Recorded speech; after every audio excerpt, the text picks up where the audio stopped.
अस्सलाम वालेकुम दोस्तों। अक्सर आपने ये 2 टर्म्स बहुत ज़्यादा सुने होंगे कि फलाँ पार्टी वाला लेफ्ट विंग है और फलाँ पार्टी वाला राइट विंग, या फलाँ पार्टी वाला लेफ्टिस्ट है और फलाँ पार्टी वाला राइटिस्ट। और क्या एक पार्टी को सिर्फ लेफ्टिस्ट या राइटिस्ट के लेबल से पहचानना एक राइट डिसीजन है या नहीं? इन तमाम बातों को हम इस वीडियो के अंदर सीखेंगे। सबसे पहले अगर मैं स्टार्ट लूँ तो थोड़ा हिस्टोरिकली आपको बताता हूँ कि 1789 के अंदर हमारे पास फ्रेंच रिवॉल्यूशन हुआ था। इस फ्रेंच रिवॉल्यूशन के दौरान नेशनल असेंबली की बहुत सारी मीटिंग बुलाई जाती थी। तो इन मीटिंग्स के अंदर जो किंग होता या जो चेयरपर्सन और हेड होता उस मीटिंग का, तो वो बैठ जाता सेंटर में, और कुछ लोग इस किंग के लेफ्ट साइड पर बैठ जाते और कुछ लोग इस किंग के राइट साइड पर बैठ जाते। आमतौर पर आप देखते हो कि सेम ग्रुप वाले लोग वो एक साथ बैठना पसंद करते हैं और एक साथ इकट्ठे रहते हैं। तो यही यहाँ पे भी हुआ कि कुछ लोग किंग के लेफ्ट पर बैठे और कुछ लोग किंग के राइट पर बैठे। अभी किंग के लेफ्ट और राइट में बैठने वाले लोग कौन थे? तो किंग के लेफ्ट के अंदर ज्यादातर वो लोग थे जो कि इस किंग के खिलाफ थे, और किंग के राइट में वो लोग थे जो कि इस किंग के सपोर्टर थे। नेक्स्ट आप ये कह सकते हैं कि लेफ्ट के अंदर वो लोग थे जो कि रिपब्लिक सिस्टम को चाह रहे थे, और राइट के अंदर वो वाले लोग थे जो कि मोनार्की को फेवर कर रहे थे। मोनार्की का मतलब जिसमें बादशाहत हो, और रिपब्लिक सिस्टम एक ऐसा सिस्टम जिसके अंदर जो स्टेट का हेड होता है वो भी इलेक्ट किया जाता है। तो ये वाले लोग रिपब्लिक सिस्टम चाहते थे, जबकि ये वाले लोग मोनार्की के फेवर में थे। नेक्स्ट अगर आप देखें तो ये जो लेफ्ट वाले लोग थे ये पुअर थे, और ये जो राइट वाले थे ये रिच लोग थे। आमतौर पर यही होता है कि एक सोसाइटी के अंदर जो लोग पुअर होते हैं तो उनको दबाया जाता है और सप्रेस्ड किया जाता है, और यही लोग होते हैं कि जो फिर सिस्टम के खिलाफ, अपने किंग के खिलाफ उठते हैं। तो ये लेफ्ट के अंदर वो लोग थे जो कि पुअर थे, और राइट के अंदर रिच लोग थे। इसी तरह नेक्स्ट अगर आप देखें तो ये लेफ्ट वाले वो लोग थे जो कि चर्च के सपोर्टर नहीं थे, और राइट के अंदर वो लोग थे जो कि रिलीजियस थे, या उस टाइम का जो चर्च था उस चर्च के सपोर्टर में थे। क्योंकि उस टाइम चर्च और यहाँ जो किंग था, जो मोनार्की थी, उन दोनों के आपस में अच्छी सी बनी थी। तो राइट के अंदर ज्यादातर वो लोग थे जो कि क्लर्जी के लोग थे, चर्च के लोग थे, और इस किंग के फेवर वाले थे। नेक्स्ट अगर आप देखें तो इस लेफ्ट के अंदर वो वाले लोग थे जो कि प्रो चेंज थे, जो कि तब्दीली चाह रहे थे, और जो चाह रहे थे कि ये जो सिस्टम है मोनार्की वाला, किंग वाला, ये खत्म हो जाए और हमारा ये रिपब्लिक सिस्टम आ जाए। जबकि इस राइट के अंदर वो वाले लोग थे जो कि स्टेटस क्वेस्ट थे। स्टेटस क्वेस्ट का मतलब ऐसे लोग कि जो पहले से बने उसूलों को उनको चेंज नहीं करना चाहते, बल्कि कहते हैं कि जो उसूल पहले से ही बने हैं वही उसूल बरकरार रखे जाए, उसमें तब्दीली की कोई जरूरत नहीं। तो इस तरह के लोग स्टेटस क्विस्ट कहलाते हैं, और ये कंसेप्ट स्टेटस क्विज्म कहलाता है। तो राइट के अंदर ये वाले लोग थे। अब जब इन लोगों के बीच में कोई भी बातें होती तो आम जो फ्रेंच लोग थे उनके अंदर ये बातें इस तरह मशहूर होती कि राइट वालों ने आज ये कहा, लेफ्ट वालों ने आज ये कहा, और इसी तरह आम फ्रांस के लोगों के अंदर ये दो ग्रुप लेफ्ट और राइट के नाम से पहचाने लगे। और फिर जब ये दो टर्म्स लेफ्ट और राइट बाकी दुनिया की तरफ फैले, तो बाकी दुनिया के लोगों ने अपने कंट्री और अपने रीजन के हिसाब से इसके अंदर चेंजेस और मॉडिफिकेशन की। जैसे इसका डिफिजन अगर मैं आपको यूएस और इंडिया के अंदर बताऊं, तो यूएस के अंदर उस टाइम दो बड़े मसले थे। एक था एपार्थीड सिस्टम और एक था स्लेवरी वाला। एपार्थीड सिस्टम का मतलब रंग रूप वाले निजाम, जिसमें चंद थोड़े से लोग सिर्फ कलर के बेसिस पर दूसरे मेजॉरिटी लोगों को निग्लेक्ट कर रहे हो और उनको डोमिनेट कर रहे हो। तो इस तरह का सिस्टम एपार्थीड सिस्टम कहलाता है। अमेरिका के अंदर जो ये एपार्थीड लोग थे तो वो वाइट थे, और इन्होंने डोमिनेट किया था ब्लैक लोगों को। तो इन लेफ्ट और राइट की टर्मिनोलॉजीज को यहाँ के लोगों ने कैसे इस्तेमाल किया? जो लोग चाह रहे थे कि ये एपार्थीड सिस्टम हो, और जो चाह रहे थे कि हाँ वाइट लोग डोमिनेटेड रहे, तो उनको राइटिस्ट कहा। और जो लोग इसके खिलाफ थे, यानी जो ब्लैक लोग थे, जो ये सिस्टम चेंज करना चाह रहे थे, तो उनको लेफ्टिस्ट कहा। इसी तरह स्लेवरी का एक सिस्टम था वहां पे, तो जो लोग इस स्लेवरी के सिस्टम के सपोर्टर थे कि हाँ ये स्लेवरी का सिस्टम होना चाहिए, तो वो लोग राइटिस्ट कहलाए। और जो चाह रहे थे कि नहीं ये तब्दील होना चाहिए, हर एक बंदे को इंडिपेंडेंट आजाद होना चाहिए, तो वो लोग लेफ्टिस्ट कहलाए। इसी तरह इंडिया की अगर हम कास्ट सिस्टम की बात करें, तो यहाँ के लोगों ने इसको कैसे यूज किया?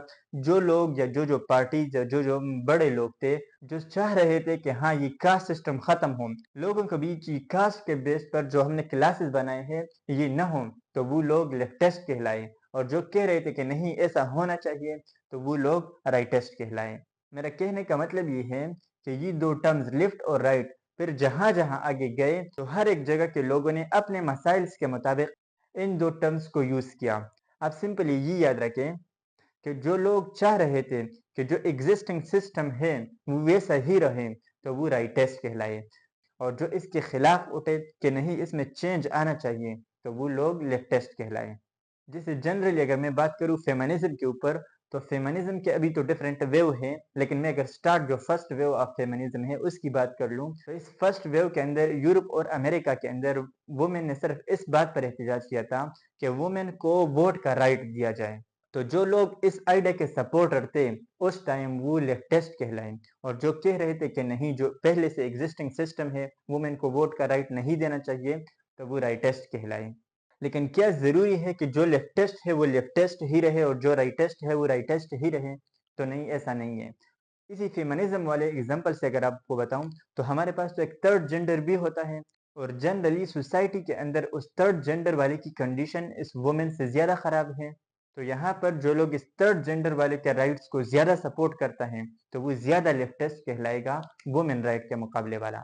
यहाँ तक की बात को अगर मैं सम अप कर दूं और आज के हवाले से लेफ्टिस्ट और राइटिस्ट डिफाइन कर दूं तो आप यूं याद रखें कि वो वाले लोग जो बहुत ज्यादा नेशनलिज्म की बात करें, जो बहुत ज्यादा रिलीजन की बात करें, इसी तरह अगर कुछ ऐसे लोग हैं कि जो अपनी ही लैंग्वेज को बहुत ज्यादा प्रायोरिटी देते हैं और वो कहते हैं कि जो हमारी जुबान है ये ही सबसे बेस्ट जुबान है और बाकी सब लोगों को हमारी जुबान ही सीखनी चाहिए, और इसी तरह हर एक जगह के ऊपर अपनी ही बात के ऊपर बहुत ज्यादा प्रायोरिटी देना और अपने साइड को बहुत ज्यादा सपोर्ट करना, चाहे वो लैंग्वेज के हो, इसी तरह चाहे वो कास्ट या रेस के बेस पर हो, तो ये वाले लोग राइटिस्ट कहलाएंगे।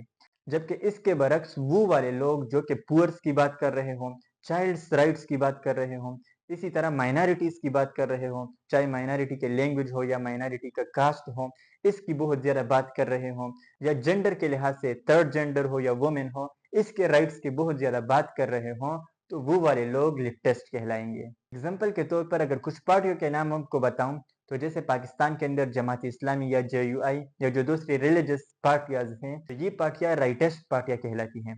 जबकि इसके बरक जो दूसरी साइड की पार्टी है जिस तरह के PTI और ANP जैसी पार्टियां तो वो लेफ्टिस्ट कहलाती हैं। भारत के अंदर BJP ये एक राइटिस्ट पार्टी है। इसी तरह लेफ्टिस्ट में वहाँ की कांग्रेस या आम आदमी पार्टी जो है वो लेफ्टिस्ट की पार्टियां हैं। लेकिन यहाँ पे एक सवाल उठता है कि क्या एक ही पार्टी के लोग जरूरी है कि वो सारे के सारे लेफ्टिस्ट हों या सारे के सारे राइटिस्ट हों, या क्या तमाम पार्टी या लेफ्टिस्ट ही हो सकती है या राइटिस्ट ही हो सकती है? तो ऐसा नहीं है। यहाँ मैंने कुछ टर्म्स आपके लिए लिखे हैं। एक है डाइकाटमी और दूसरा है कंटेनम। डाइकाटमी का मतलब कि जो चीजों को सिर्फ दो ही ग्रुप्स के अंदर बांटे, जिस तरह के लेफ्ट और राइट। कोई और एग्जांपल आपको दूं जिस तरह के कलर के बेस पर या ब्लैक और व्हाइट। लेकिन आम लाइफ के अंदर ऐसा नहीं होता और ये डाइकाटमी का प्रिंसिपल अप्लाई नहीं होता। जैसे कि सोसाइटी के अंदर अगर हम देखें तो सिर्फ ब्लैक और व्हाइट नहीं होते, ब्लैक तो थोड़े से मकदार में होते हैं और इसी तरह बिल्कुल व्हाइट वो भी थोड़े मकदार में होते हैं। इस ब्लैक और व्हाइट से इसके दरमियान एक कंप्लीट रेंज होती है जो कि आहिस्ता से ब्लैक से व्हाइट की तरफ जाता है या व्हाइट से ब्लैक की तरफ जाता है। ऐसी प्रिंसिपल को कंटेनम कहा जाता है। यानी कि हमारे पास एक स्केल है और इस स्केल का एक एक्सट्रीम है और दूसरा एक्सट्रीम, और इस एक एक्सट्रीम से लेकर दूसरे एक्सट्रीम तक बहुत सारी पॉसिबिलिटी मौजूद है। जिस तरह के यहाँ अगर मैं लिखूं व्हाइट और यहाँ अगर मैं लिखूं ब्लैक तो इस व्हाइट से लेकर इस ब्लैक तक जाने में बहुत सारे कलर हमारे पास और भी आ जाते हैं। जैसे यहाँ से स्लोली हमारे पास कलर ब्लैक होता जाएगा, ब्लैक होता जाएगा और यहाँ एंड पर पहुंचकर कलर बिल्कुल ब्लैक हो जाएगा। तो इसी तरह पार्टियों के बीच में भी है कि सिर्फ लेफ्ट या राइट होना जरूरी नहीं। हो सकता है कि एक पार्टी बिल्कुल लेफ्टिस्ट हो सकता है कि वो पार्टी थोड़ा सेंटर की तरफ करीब और हो सकता है कि वो बिल्कुल एक्सट्रीम राइट की तरफ हो, या एक्सट्रीम राइट भी ना हो बल्कि राइट सेंटर की तरफ हो। ये बात भी पॉसिबल है कि एक ही पार्टी के लोग कुछ बहुत ही ज्यादा राइट की तरफ हो और उसी पार्टी के कुछ लोग वो राइट सेंटर की तरफ हो या इस लेफ्ट सेंटर की तरफ हो। तो कंटिन्यूम प्रिंसिपल के अंदर ये तमाम बातें पॉसिबल हैं और यही रियल लाइफ के अंदर एप्लीकेबल होता है। स्केल के ऊपर अगर हम बात करें कि कौन सा पोजीशन बेस्ट है तो सोसाइटी न इस वाले एक्सट्रीम से चल सकती है और न ही इस एक्सट्रीम से चल सकती है, क्योंकि जब बात एक्सट्रीम्स के ऊपर चली जाती है तो वहां पे किलिंग बहुत ज्यादा स्टार्ट हो जाती है और लोगों के जो हुकूक होते हैं वो बहुत ही ज्यादा पामाल होते हैं। जैसे कि अगर राइट की अगर मैं आपको बात करूं तो हिस्ट्री से मैं एक एग्जांपल उठाता हूँ हिटलर की। आपने सुना होगा क्या हिटलर लोगों के राइट्स के फेवर में था? क्या वो उनके उनका हुकूक दे रहा था? तो ये सब बिल्कुल भी नहीं है। और आपने सुना होगा कि तकरीबन हिटलर ने 60 लाख लोगों को कत्ल किया था, जिसको नासिज्म या फासिज्म का नाम दिया जाता है। तो हिटलर की पोजीशन अगर आप इस कंटिनेंट के ऊपर रखना चाहोगे तो यूँ ये बिल्कुल एक्सट्रीम पोजीशन आएगी। इसी तरह अगर आप अर्ली चाइना और अर्ली यूएसएसआर जो रशिया थी उसकी बात कर लो, तो उसकी पोजीशन यहाँ बिल्कुल इस एक्सट्रीम के ऊपर आएगी। आपने सुना होगा कि रशिया का एक बंदा स्टालिन था, ये लेनिन के बाद आया है रशिया के ऊपर, और कहा जाता है कि तकरीबन 40 लाख लोगों को इसने मारा था। इसी तरह ये मार्क्सिस्ट रिवॉल्यूशन जब कंबोडिया के अंदर आ रहा था, तो वहां पे एक पाल पुट नामी एक बंदे की बात की जाती है कि तकरीबन 20 लाख लोगों को उसने मारा था। तो उसकी पोजीशन भी इस कंटिनेंट पर यहाँ बिल्कुल इस लेफ्ट की तरफ आएगी, क्योंकि ये लोग चेंज तो चाह रहे थे, लेकिन उनके चेंज का ये तरीका इतना स्ट्रिक्ट था कि हजारों लोगों की इसमें जाने गई। तो जो स्टेबल पोजीशन है वो इसके अंदर सेंटर है, या ये राइट सेंटर या ये लेफ्ट सेंटर। और आजकल तमाम पार्टियां यही कोशिश कर रही हैं कि वो इस सेंटर की तरफ आ जाए, क्योंकि ये सेंटर ही वो पोजीशन है जहां से सोसाइटी के उन लोगों को भी कंट्रोल किया जा सकता है जो कि राइट आइडियोलॉजीज के सपोर्टर हैं, और उन लोगों को भी कंट्रोल किया जा सकता है जो कि लेफ्ट आइडियोलॉजीज के सपोर्टर हैं। यहाँ पेवर सेंटर की अगर बात करूँ तो पेवर सेंटर पे तकरीबन कोई पार्टी नहीं है, लेकिन हाँ, इस राइट सेंटर और लेफ्ट सेंटर यानी सेंटर के करीब पार्टियां जरूर एग्जिस्ट करती हैं। लेकिन आजकल कुछ लोग कह रहे हैं कि ये कंटेनम भी आज के जो पार्टियर्स है उनके आइडियोलॉजीज को एक्सप्लेन नहीं कर सकता। वो क्या सजेस्ट करते हैं? वो सजेस्ट करते हैं हमारे पास ग्राफ को, और ये दो तरह के ग्राफ वो सजेस्ट करते हैं। वो कहते हैं कि लेफ्ट या राइट के सपोर्टर होने के साथ साथ कुछ और भी ऐसी आइडियोलॉजीज है कि उन पर उनका ओपिनियन देखना चाहिए। जिस तरह के ये पहले ग्राफ के अंदर वो कहते हैं कि एक पार्टी लेफ्ट या राइट के साथ ये भी देखना चाहिए कि वो कितना लिबरल है या वो कितना ऑटोक्रेटिक है। लिबरल और ऑटोक्रेटिक ये दोनों पॉलिटिकल डायमेंशंस हैं, यानी कि गवर्नमेंट का आम लोगों की तरफ रवैया कैसा है। जैसे यहाँ इस ऑटोक्रेटिक की बात करूं तो ऑटोक्रेटिक वो लोग होते हैं, या ऑटोक्रेसी वो वाला सिस्टम होता है कि जिसके अंदर पावर हमारे पास सेंट्रलाइज हो, जिसमें एक चंद लोगों तक पावर महदूद हो, और जो फ्रीडम ऑफ स्पीच हो या फ्रीडम ऑफ एक्सप्रेशन हो ये बिल्कुल न होने के बराबर हो। अगर आप इनके खिलाफ थोड़ा सा भी बोलोगे तो ये लोग आपको छोड़ेंगे नहीं, यानी यहाँ डिसेंट ये टॉलरेट ही नहीं किया जाता, और वो यही कहते हैं कि कोई फ्रीडम की बात और कोई राइट्स की बात आपने नहीं करनी। जबकि लिबरल एक ऐसा सिस्टम होता है जिसमें आम लोगों की खुशी और पीस की बात की जाती है, जिसमें पावर डिसेंट्रलाइज होता है, यानी डिफरेंट कम्युनिटीज के पावर डिस्ट्रीब्यूट हुआ होता है, और यहाँ इंडिविजुअल राइट्स की फ्रीडम होती है, आज़ादी होती है। अब यहाँ जो एग्जाम्पल हमने पढ़ी उसको अगर यहाँ पुट करना चाहें तो देखिए हिटलर की पोजीशन आपको पता है कि वो राइट में तो है ही, लेकिन राइट होने के साथ साथ क्या वो लोगों को उनके राइट्स देने पर आमादा था? क्या वो फ्रीडम दे रहा था? तो बिल्कुल ही नहीं। तो हिटलर की पोजीशन यहाँ बिल्कुल इस राइट के तरफ, और राइट में भी बिल्कुल यहाँ नीचे ऑटोक्रेटिक की तरफ आएगी। इसके बरक्स जो नॉर्थ कोरिया का किंग है किम जांग यू, अगर हम उसकी बात कर लें तो उसकी पोजीशन भी यहाँ लेफ्ट की तरफ तो आएगी, लेकिन लेफ्ट में तकरीबन यहाँ पर उसकी पोजीशन आएगी, क्योंकि वो भी फ्रीडम को बिल्कुल रेस्ट्रिक्ट करता है और बहुत ही बाउंड करता है। जबकि ये जो यूरोपियन कंट्री है वो इस मामले में थोड़ा ज्यादा लिबरल है, तो उनकी पोजीशन अगर आप रखोगे तो वो यहाँ इस लिबरल की तरफ ज्यादा आएगी। इसी तरह ये लोग ये दूसरा ग्राफ भी सजेस्ट करते हैं कि लेफ्ट और राइट के होने के साथ साथ ये दो और पैरामीटर्स हैं उनको भी देखना चाहिए। एक है सोशल ओपननेस और दूसरा है सोशल रिजिडिटी।